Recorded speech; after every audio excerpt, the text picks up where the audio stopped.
ऐरावत हाथी पर बैठे थे, तुरंत उतरे और दुर्वासा ऋषि को दंडवत प्रणाम किया, आओ भगत किया, स्वागत किया। तो दुर्वासा ऋषि बड़े प्रसन्न हो गए। अच्छा, जब संत प्रसन्न हो जाता है तो पता नहीं क्या से क्या दे डाले आपको।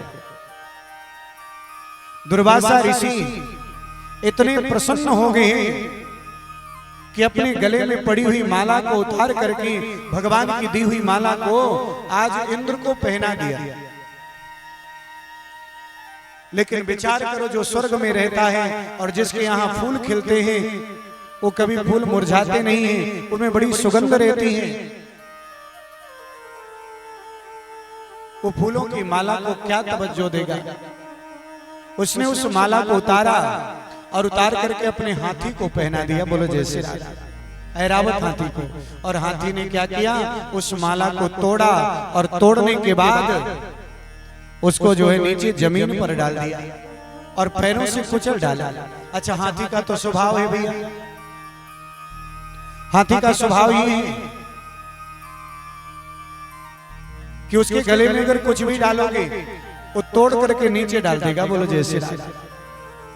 तो अपने स्वभाव का बंधा हुआ है। लेकिन इंद्र को विचार करना चाहिए था, ये तो संत की माला है और संत नहीं, वो तो भगवान की माला है। आज दुर्वासा ऋषि ने जब देखा मेरे गोपाल का यहाँ पर अपमान हुआ, इतने भयंकर क्रोधित हो जाते हैं और क्रोध में श्राप दे दिया। अरे इंद्र, तुम्हें अपने ऐश्वर्य का इतना अभिमान है, आज से मैं श्राप देता हूं सबसे पहले तुम्हें कि तुम ऐश्वर्य से हीन हो जाओ, लक्ष्मी से हीन हो जाओ। और ये श्राप उनको भी देता हूं जो व्यक्ति भगवान की किसी भी प्रसाद का अपमान करते हैं, उनके जीवन से भी ऐश्वर्य चला जाएगा। बोलो जय श्री राम। और जैसे श्राप दिया, इंद्र तो घबरा गए, चरणों में गिर पड़े।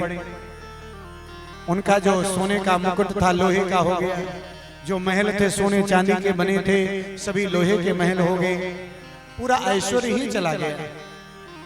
इंद्र के अंदर से पूरी कांति ही चली गई। लेकिन इंद्र चरणों में गिरे, बोले क्षमा कर दीजिए भगवान। भगवान ने कहा क्षमा तो कर रहे हैं, लेकिन ध्यान देना, एक दिन भगवान की जब तुम शरण में जाओगे तो भगवान की कृपा से तुम्हारा ऐश्वर्य तुम्हें वापस मिलेगा। और इतना कहकर चले गए। लेकिन जब इंद्र देवता श्रीहीन हो जाते हैं, बड़े दुखी हो जाते हैं, तो भगवान की शरण में जाते हैं, भगवान से प्रार्थना करते हैं, गोपाल हमको हमारा वापस कब मिलेगा। और उसी क्षण दैत्यों को मालूम पड़ा, तो दैत्यों ने इंद्र पर आक्रमण करके और इंद्र को जीत लिया।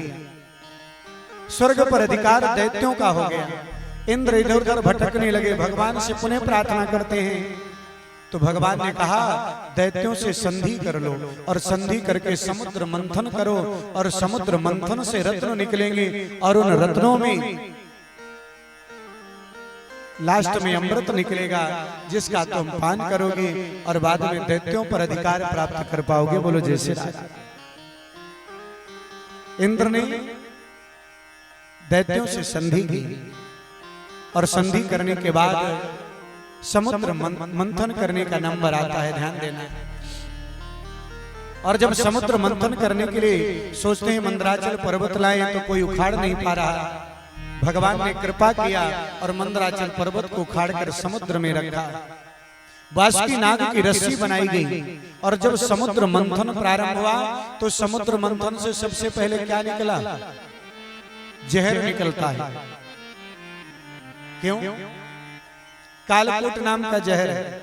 दुनिया में जब सबसे पहले कोई काम करने जाओ तो बड़ी अड़चने आती हैं, ध्यान देना।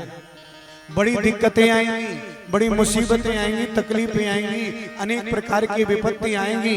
लेकिन जब व्यक्ति अपना धैर्य नहीं खोता और आगे बढ़ता रहता है तो जो बीच में जहर रूपी विपत्तियां आती है ना, सब धीरे धीरे शांत हो जाती हैं और बाद में तो उसे अमृत की प्राप्ति ही होती है। बोलो जय श्री राम। कभी विपत्तियों से घबराना नहीं चाहिए, अपने मार्ग में आगे बढ़ते रहो, सफलता अपने आप मिलेगी। जो आगे बढ़ेगा, पहले जहर निकला, उससे 14 रत्न निकले, हाथी निकला, चंद्रमा निकले, लक्ष्मी निकली हैं, पारिजात वृक्ष निकला, घोड़ा निकला, सब कुछ निकला और लास्ट में अमृत निकलता है। और अमृत जब निकला सारे देवता दौड़ पड़े। दैत्यों ने